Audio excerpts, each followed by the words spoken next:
They said Ruth Vale had married a man who could hear water through dirt. Then they watched him buy the driest 40 acres in Kern County, Kansas, and carry no drill, no plow team, no well rig onto it. Only a cracked surveyor's level, a box of empty fruit jars, and a blue notebook he kept buttoned inside his coat. By the end of that first summer, the land everyone called useless was the only green square for 3 miles. And the men who owned the county's wells started asking a very different question, not how long Silas Vale would last, but how much damage he could do by proving them wrong. The property sat north of Miller's Road, past the Cottonwood Bend, where the grass thinned into gray stems and the soil split open in long hard mouths. People in town called it Crowglass 40. Nobody remembered who named it that. Everybody remembered what happened there. 2 families had tried to settle it and left before harvest. One man had drilled 27 feet down, hit nothing but dry chalk, and sold his wagon to pay the debt. Another planted sorghum so thin and desperate that the wind took half of it before the roots learned where they were. So when Ruth and Silas Vale rolled in with a rented wagon and 1 tired mare, the neighbors did what neighbors do when they are afraid for you but too proud to say it plainly. They made predictions. Jonas Heron gave them until July. Mrs. Dodd at the store gave them until the first sandstorm. Merritt Coyle, who owned the 3 deepest wells in the township and rented water by the barrel, gave them 1 month before he came to buy the place for less than they paid. Silas heard all of it. He just did not answer much, that was his way. He was 36 years old, narrow-shouldered, dark-haired, and quiet in the particular way of a man who had spent most of his life listening to things other people ignored. He had a stiff right hand from a mill accident in Ohio, 2 fingers that never closed all the way, and a habit of turning his head slightly when people spoke, as if you were weighing the sound before accepting it. He was not a farmer by reputation, that alone made the county suspicious. Before Kansas, he had worked along a canal system in northern Ohio, setting gauges, repairing spill gates, measuring waterfall, reading seepage through lock walls, and learning that water was not mysterious. It was stubborn. It went where pressure, slope, soil, and patience allowed it to go. Ruth was the one who knew farming. She had grown up on rented ground outside Emporia, raised by people who treated weather as a relative that might arrive drunk or kind and had to be managed either way. She was 31, broad through the shoulders, with sun-browned skin, steady hands, and a face that looked plain until she looked directly at you. Then it stopped being plain. It became exact. When they first stopped at Crowglass 40, Ruth did not step down. She sat on the wagon bench and looked at the land with her mouth pressed closed. The fence was down in 3 places. The shack had no door. A dry wind moved dust across the yard in little nervous ribbons. Near the north ridge, a line of pale weeds curved across the ground like a scar. "That is worse than they said," Ruth said. Silas climbed down slowly, favoring the stiff hand as he took the level from beneath the bench. He did not look at the shack first, he did not look at the fence. He walked toward the pale weed line and crouched there. Ruth watched him touch the dirt, not scoop it, not crumble it. Touch it with 2 fingers and wait. "What are you doing?" she asked. "Listening," he said. "To dirt? To what the dirt has been forced to do." She climbed down then because she knew him well enough to know that when Silas spoke like that, he was not being poetic. He was starting work. The north ridge looked dry to Ruth. Everything looked dry. But Silas pointed to 3 things she would not have noticed in 100 passings. The pale grass bent differently there. The alkali crust had broken in half-moon shapes, not straight cracks. And the ant hills along the ridge were built higher than the others, with darker grains carried up from below. "Something under here stays cooler," he said. "Water? Not water you can dip, he said. Not yet. Ruth looked across 40 acres of hard ground, then back at the box of empty fruit jars in the wagon. You brought jars for dirt. For proof. That was the first lesson Crowglass, 40, gave her. On bad land, hope was cheap. Proof had to be carried in glass. They slept the first week in the doorless shack with a canvas nailed over the opening. The wind found every gap.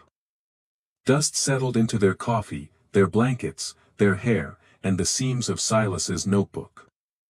By day, Ruth set the fence back upright enough to keep strays out. Silas walked the ridge, drove stakes into the ground, leveled distances no one else cared about, and buried fruit jars mouth down in small holes along the pale weed line. At dawn he dug them up, some were dry. Some held a faint fog on the inside. 3 gathered enough moisture to bead at the glass lip and run when tilted. Not much. Barely a teaspoon, but Silas wrote each result down as if he had found a vein of silver. Fog inside a jar does not water beans, Ruth said on the 4th morning. No, Silas said. But it tells us where the ground is breathing. The ground is breathing now. It has been breathing the whole time, he said. People kept asking it the wrong question. The wrong question was, where to dig a well. Everyone had asked that question. Everyone had failed. Silas asked where the water moved when it was too little to become a well. He dug test cuts across the north ridge, each one 2 feet long, 1 foot deep, then 3. Ruth helped because the land did not care who understood the idea, it only respected hands. The first cuts gave them chalk and dust. The 6th gave them damp clay, the 9th gave them a hard blue seam running under the ridge at a shallow angle, colder than the soil above it, slick at the touch even after 3 dry weeks. Silas sat back on his heels and looked at it for a long time. Ruth knew that look. It was the same look he had given a warped lock gate in Ohio before he made 3 men angry by explaining that the gate was not broken, only hung against the wrong pressure. How much? She asked. Maybe 2 gallons a minute in a wet month, he said. Less in heat. Maybe 1 1/4 when the season turns mean. That is nothing. It is nothing if you treat it like a well. And if you do not. He took the blue notebook from his coat, opened to a clean page, and drew a line down the middle. If you collect it before it spreads, store it at night, and feed it to roots instead of dirt, it becomes enough. That word became the center of their summer. Enough. Not plenty. Not abundance. Not the kind of water Merritt Coyle sold from his deep wells in iron-banded barrels. Enough. Silas designed the system in the evenings by lamplight while Ruth mended sacks, sharpened tools, and watched his stiff fingers move slowly across the page. It was not a ditch. Ditches lost water.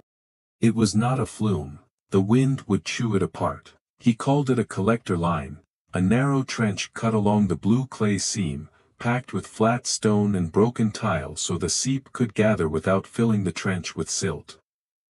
From there, the water would run into a buried cistern made from salvaged brick, lime mortar, and 2 wagon sheets treated with beeswax and tallow.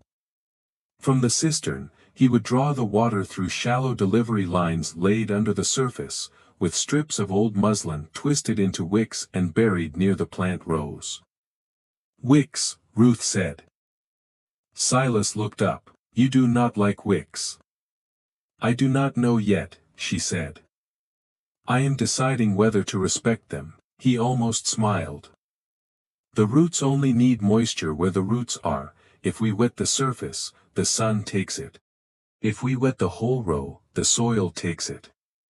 If we feed the root line slowly, the plant gets first chance. And if the muslin rots, it will. That sounds like a problem. It is a maintenance schedule, he said. Ruth stared at him, then shook her head. You make trouble sound polite. Trouble behaves better when named correctly. The work began in May and got ugly almost at once. Kansas clay did not give itself up. It came out in blocks when damp and hard plates when dry. Ruth swung the mattock until the shock of it ran from her hands into her elbows and stayed there through sleep. Silas set the line. Ruth cut the trench. Together they sorted stone, broke tile with controlled blows, mixed lime mortar, and hauled brick from a collapsed smokehouse 3 miles away because free material was still expensive when paid for in distance. They worked before sunup. They worked until the light turned white. Then they rested in the shack during the worst heat while flies worried the air and Silas copied measurements into the blue notebook. At dusk they worked again. Every evening, Silas poured 1 tin cup of water into a finished section and watched how the line took it. If the water vanished too fast, he marked the leak. If it sat too long, he changed the grade. If it moved cleanly into the cistern, he nodded once. Ruth came to wait for that nod the way other women might wait for a letter. It did not mean success, it meant the next mistake had not arrived yet. Merritt Coyle rode over in the second week of June. He came on a black horse with a silver-trimmed bridle and the easy posture of a man who expected gates to open because he had approached them. Coyle was not the richest man in Kansas, but in that township, in that dry year, he was rich in the only thing that mattered. He owned water deep enough to survive a bad summer. He sold it by the barrel, loaned it against harvests, and extended credit to neighbors who could not afford his rates but could not afford to refuse them. He stopped at the trench where Ruth was knee-deep in clay and Silas was checking grade with the cracked level. "I heard the new man was burying bed sheets," Coyle said. Ruth did not look up. Silas did. "Wagon sheets," he said. Coyle let that sit there as if it proved something. "You understand this ground has been tested?" "Yes." "By farmers?" "Yes." "By men with proper rigs?" "Yes." "And you think a canal hand can make it produce with rags and broken crockery?" Silas wiped clay from the level glass with his sleeve. "I think the water is moving too shallow for a rig and too slowly for a ditch." Coyle smiled without warmth. "That sounds like nothing dressed up as arithmetic." "It is arithmetic." Coyle looked past him at Ruth, at the half-cut trench, at the dry shack, and at the mare standing hip-shot in the shade of a dead mulberry. "I will make you an offer," he said. "You sell before you ruin yourselves, I will take the 40 off your hands. No shame in learning early." Ruth stood then, she had clay on both skirts and one cheek. "We have not learned anything early yet," she said. Coyle looked at her as if noticing for the first time that Silas had not come alone. Then he turned his horse. "You will," he said, and rode out. The first water reached the cistern on June 28. Not a stream, not even a run, a steady thread no wider than a knitting needle slid from the collector line into the brick throat and disappeared into the dark below. Ruth and Silas stood over it without speaking. One thin trickle of water into a hollow cistern. The sound was so small it should not have mattered. But after weeks of dust and cutting in doubt, it sounded like a door unlocking. By morning, the cistern held 9 inches, by the third morning, it held 2 feet. Silas opened the first delivery line at sunrise and Ruth walked beside the row, kneeling every few yards to touch the soil over the buried wicks. Dry surface, damp below. Exactly where the roots would reach. She planted beans first, because beans were honest. They either came up or they did not. Then squash. Then a short strip of corn, closer together than any neighbor would have planted, because Silas had calculated how much moisture each foot could tolerate, and Ruth had learned to trust his numbers when the ground agreed with them. The beans came up in 8 days. By July, Crowglass 40 was not lush, it did not look blessed, it looked stubborn. A narrow green rectangle at the edge of a county turning brown, people began slowing on Miller's Road. At first, they stared from a distance. Then they stopped. Then they asked questions with the suspicious tone of people who needed the answer but hated needing it. Jonas Heron came in mid-July with his hat in his hands and pride still trying to stand taller than worry. His south patch had burned out. His wife's garden was gone. His youngest child had been carrying water from a borrowed barrel every morning before breakfast.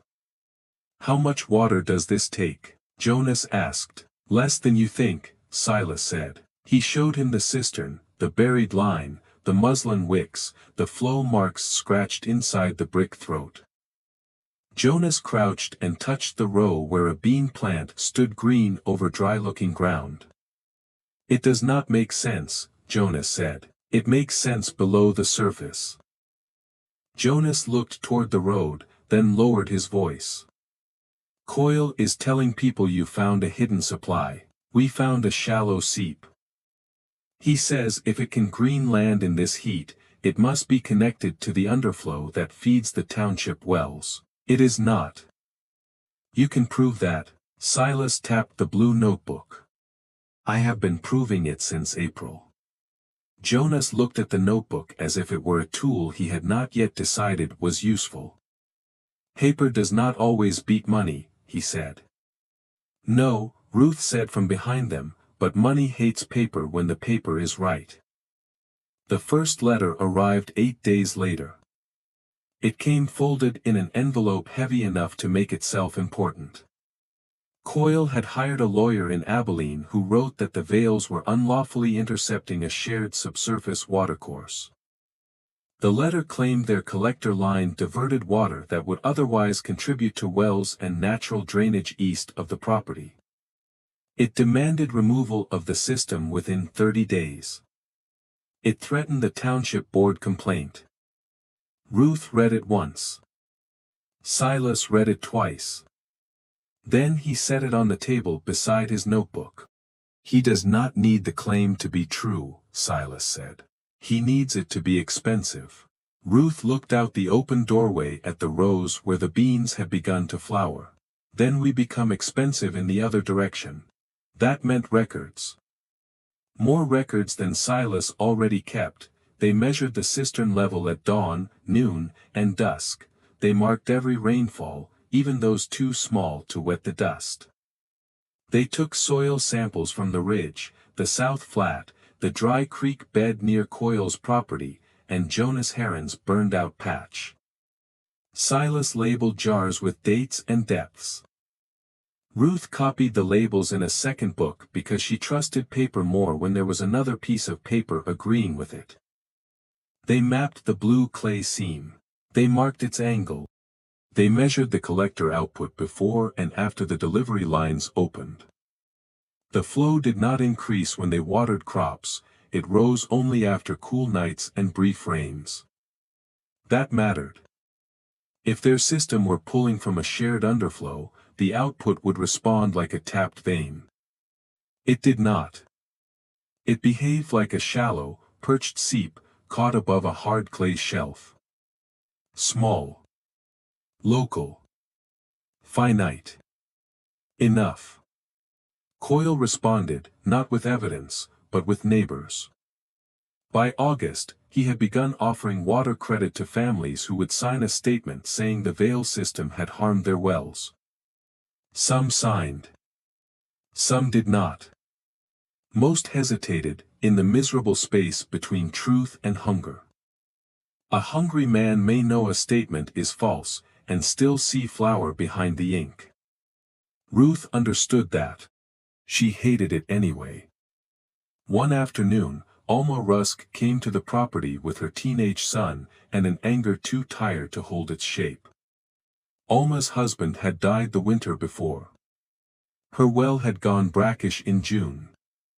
Coyle had offered her 2 water barrels a week through harvest if she signed. She walked the collector line with Ruth, listened to Silas explain the blue clay seam, then stood in the bean rows with her arms folded tight. "I do not know what to do," Alma said. "Do what keeps your children fed," Ruth said. Alma looked at her. "You are telling me to sign." "I am telling you I know the size of the knife he is putting in your hand. I cannot pretend it is not a knife just because he wrapped it in paper." Alma's face changed then. Not softened, changed. "Would he get your land if the board orders the system removed?" "Maybe not at once," Ruth said, "but without it, we cannot hold the 40. He knows that." Alma turned toward the north ridge, where Silas was resetting a settling box with that careful uneven motion of his stiff hand. "He wants the land. He wants the example dead." That was the truer sentence. Coyle did not fear 40 acres of beans, he feared the sight of beans growing without his barrels. By late August, 2 more neighbors had come quietly. Jonas Heron brought his oldest boy. Caleb Dodd from the store came after closing, with his wife's garden map in his pocket. Silas walked their land, not promising miracles, only looking for what the soil was already trying to do. On Jonas's place he found a damp draw beneath a stand of saltgrass. On Alma Rusk's place he found nothing useful, and told her so plainly. That honesty mattered more than a false comfort would have. On the Dodd property, he found a low place that might hold a tile cistern if spring rains returned. Every visit weakened Coyle in a way no speech could. Not because Silas won arguments, because he gave people a second possible future. The township hearing was set for September 17th. Coyle spent the first 2 weeks of September arranging the room before anyone entered it. That was what Ruth called it. Arranging the room. He visited the board chairman. He sent his lawyer a packet of signed statements. He let people know which accounts he might call due before winter and which he might extend. He repeated the word theft until men who had never seen the Vale collector line used it at the feed counter as if they had been born knowing it. Water theft, subsurface theft. Well, theft, the word did what he wanted, it made a careful system sound like a crime. Silas requested his own meeting with Chairman Bell, a gray man with careful whiskers and the moral posture of someone who disliked conflict, mostly because it forced him to choose between comfort and duty. Silas brought both notebooks, the jars, the ridge map, and a cross-section he had drawn on butcher paper. Bell looked at the pages the way a man looks at rain clouds while hoping they will pass his field. "This is extensive," Bell said. "It has to be. Mr. Coyle has several sworn statements." "Statements can be sworn and still be wrong." Bell frowned. "You are making this difficult." "No," Silas said. "The ground is making it specific." Ruth, waiting outside under the board office awning, could hear only the rise and fall of voices. When Silas came out, his face told her little. His face often told little. His hands told more. The bad hand was closed as far as it could close. "He saw the evidence," Silas said. "Did he read it?" "He saw it." Ruth understood the difference. The night before the hearing, the wind stopped. That was what woke Ruth. Not a sound. The absence of sound. For 3 months, the wind had worried every edge of that place, every sheet, every board, every line of grass. Now the shack sat in a stillness so complete it felt staged. Ruth opened her eyes in the dark. Beside her, Silas slept with one arm under his coat because the notebook was in the inner pocket. A faint smell touched the air. Not dust, not clay. Smoke. She sat up. The north ridge was burning in 3 small places, not flame enough to sweep the property, flame placed carefully. A wick line burned low and hot where the buried muslin had been pulled up and lit. The second settling box lay open, its tile fill scattered across the ground. The cistern cover had been pried off. One corner of the brick throat was smashed inward. Ruth did not scream. She put on her boots. Then she woke Silas by saying his name once. He came outside carrying the lamp. Together they walked the system. The damage was not wild. That made it worse. Wild damage has the excuse of anger, this had order. The collector trench had been opened in 4 places, the settling screens were torn out, 2 delivery lines were ripped from the soil and burned. The cistern wall had been struck with a sledge or iron bar until 3 bricks cracked loose and fell inside. Water seeped from the broken throat into dust that drank it without gratitude. Silas knelt at each point and said almost nothing. At the last break, Ruth saw him touch the ground and pause. What? He lowered the lamp. In the damp soil beside the cistern were 2 boot prints and 1 narrow mark from a tool dropped point first. The larger print had a horseshoe-shaped patch nailed into the heel. Not common. Not rare enough by itself. But Ruth had seen that heel once before. On the boot of the tall man who rode behind Coyle when Coyle came to the property in June. "We cannot fix this before morning," Ruth said.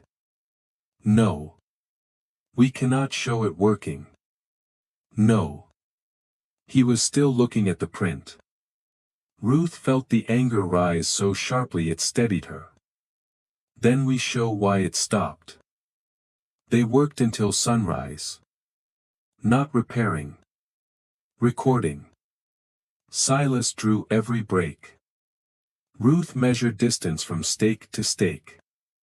They counted broken tiles, marked burnt muslin, saved 2 heel impressions in a frame of damp clay, wrapped the tool mark in a circle of string so it would not be stepped on, and put the torn settling screen in a grain sack. By 8, Ruth washed her hands, changed her dress, and pinned her hair with fingers still sore from the measuring line. Silas put the blue notebook inside his coat. Then they hitched the mare and drove to town with the broken screen under the wagon bench. The hearing room was already full. Farmers stood along the walls. Coyle sat near the front in a good dark coat, his lawyer beside him, 3 signers of his statement behind him. Jonas Heron stood at the back with his arms crossed. Alma Rusk sat near the window with her son. Chairman Bell looked as if he had hoped for fewer witnesses to his discomfort. Coyle's lawyer spoke first. That was no surprise. He used careful language. The Vale collector system, he said, had interfered with natural subsurface flow. The township's wells had declined after its construction. The system was crude, unstable, and, as recent events showed, incapable of safe operation. At that, Ruth saw Alma's eyes move to her. Coyle's lawyer continued. He requested immediate removal of the system and compensation to affected landholders. He made the request sound reasonable, that was his skill. Making theft sound like order, making fear sound like law. Then Chairman Bell turned to Silas. "You may respond." Silas stood. He did not have a lawyer's voice. He had a working voice, low and plain, with pauses where his mind refused to rush for the comfort of others. He opened with the land. Not with Coyle. Not with himself. The land. He explained the North Ridge, the alkali crust, the ant hills, the blue clay seam. He laid out the jars and the dates. He showed the measured output of the collector line from May through September. He showed that the flow had not increased after the delivery system opened. He showed the soil samples from the ridge and from the dry creek east of the property, different mineral load, different clay depth, different water behavior. "This is not a shared underflow," Silas said. "It is a perched seep held above a clay shelf. It did not feed these wells before I collected it, and it does not feed them now. Coyle's lawyer rose. Mr. Vale is not a credentialed hydrologist. No, Silas said. I am a man who measured the same ground every morning for 142 days. A sound moved through the room. Not laughter, not agreement, recognition. People knew 142 mornings meant something. Coyle's lawyer tried again. Measurements by an interested party are hardly neutral. Silas picked up Ruth's second copybook. That is why my wife copied the measurements separately each evening. Where the copies differ, the error is marked. There are 7 errors in 142 days, none change the conclusion. Ruth looked at Chairman Bell then. For the first time, he was reading. Silas moved to the sabotage last. He did not dramatize it. He made it worse by refusing to. He unfolded his drawings. He described each damaged section. He held up the torn settling screen. He placed the burnt muslin on the table and the room smelled faintly of last night's smoke. This was presented this morning as structural failure. Silas said. It was not failure. It was dismantling. Coyle's lawyer objected. Chairman Bell did not immediately answer. Silas continued before the room could lose its nerve. The system failed in no natural pattern. A natural failure follows weakness. It cracks at pressure points, settles at bad grade, or clogs at screens. This damage opened covered trenches, removed screens, burned buried wick lines, and broke the cistern throat from the outside. He laid the clay-framed heel impression on the table. The damage occurred hours before this hearing. It occurred after weeks of pressure from the man asking this board to call that damage proof. I am not asking the board to decide a criminal charge. I am asking the board not to mistake sabotage for evidence. Silence took the room. Not empty silence, working silence. The kind that goes from person to person and asks what each will do with it. Then Jonas Heron stepped forward. My south patch burned because I had no water, he said. Not because Silas Vale stole it. Coyle turned his head slightly. Jonas kept going. I walked his line. I saw the collector. He came to my land after that and found a damp draw I had walked past for 9 years. He asked for no pay. Alma Rusk stood next. Ruth had not known she would. Alma's face looked pale but set. Merritt Coyle offered me water credit for a statement, she said. I needed it. I nearly signed. Then I saw the Vale system and understood I was being asked to sell my name to something I did not know was true. Coyle's lawyer stood again. Chairman, this is emotional. It is true, Alma said. The room did not move. Chairman Bell looked at the signed statements in front of him, then at the notebooks, then at the burnt muslin, then at Coyle. Coyle's face had not changed much, but his stillness had become effort. That was the first victory Ruth saw, not the ruling, the effort. Bell cleared his throat. The township does not have adequate evidence to order removal of the Vale water system, he said. He sounded almost surprised by his own sentence. The evidence presented indicates the water source is local to the Vale property and not connected in any demonstrated way to township wells. The complaint is denied. A breath went through the room. Bell looked at the broken screen. The matter of last night's damage will be referred to Sheriff Antrim. Coyle left before the room emptied. He did not slam a door.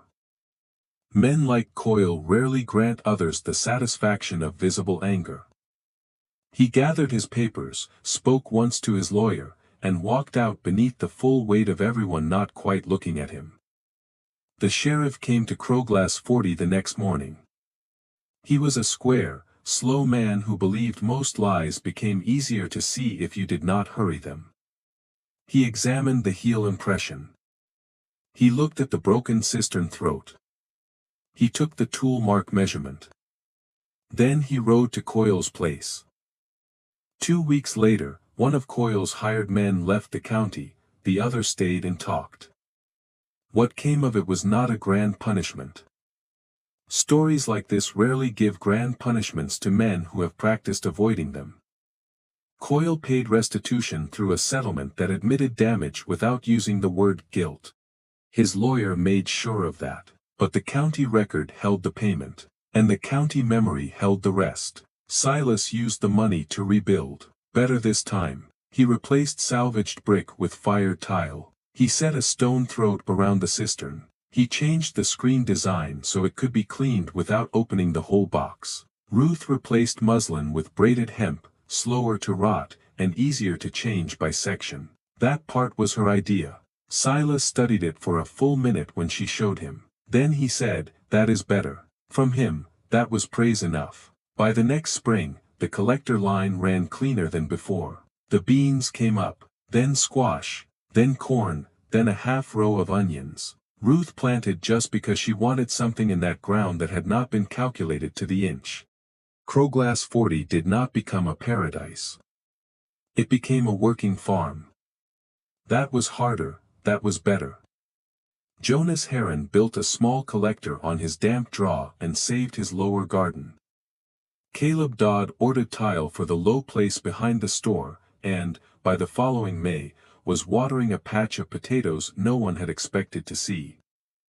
Alma Rusk's land had no useful seep, but Silas helped her build a roof catch cistern against the house with a gravel filter and a covered barrel bank. It did not solve everything. It solved enough. That word again. Enough. Coyle still owned wells. He still sold water. But he no longer owned the idea that water had only one door and he held the key. That was the part he never recovered. A man can survive losing money. It is harder to survive losing inevitability. By the second summer, people stopped calling the place Crowglass 40. Not all at once, names die the way weeds die, unevenly, with stubborn roots. But Ruth heard the change one morning at the store, when Mrs. Dodd said, "Out at Vale's Green Line," and no one corrected her. Vale's Green Line. That was what survived. Not the complaint. Not the lawyer's phrases. Not the word, theft. A line of green crossing hard ground, because two people had bothered to learn the shape of what was hidden under it. Years later, Ruth would still walk the line before breakfast. Even after the shack became a proper house, even after the north fence stood straight. Even after Silas's hair grayed at the temples and her own hands grew knotted from work that never asked permission to age them. She walked because systems only stayed alive when watched by someone who knew they could fail. She checked the screen box. She touched the soil over the buried hemp. She listened for the thin sound inside the cistern. Sometimes she found a clog. Sometimes a root had pushed where it should not. Sometimes a settling stone needed lifting and setting again. None of that disappointed her. A working thing was not a thing that never broke. It was a thing you understood well enough to keep repairing. One late evening, after a rain that had lasted only 15 minutes but smelled like mercy, Ruth and Silas sat outside the house and watched the light go down over the north ridge. The fields were not lush. They were never lush. They were a hard-working green, the kind that belonged to plants receiving exactly what they needed and no more. Silas held the blue notebook on his knee. The cover was worn soft by years of dust, sweat, and being carried close to a man's body. Ruth nodded toward it. "Do you ever think about what would have happened if you had been wrong?" Silas looked at the ridge. "I was wrong many times. You know what I mean." He turned the notebook once in his stiff hand. "If I had been wrong about the seep, we would have left before winter." The answer was plain enough to hurt. Ruth appreciated that he did not decorate it. "But you were not," she said.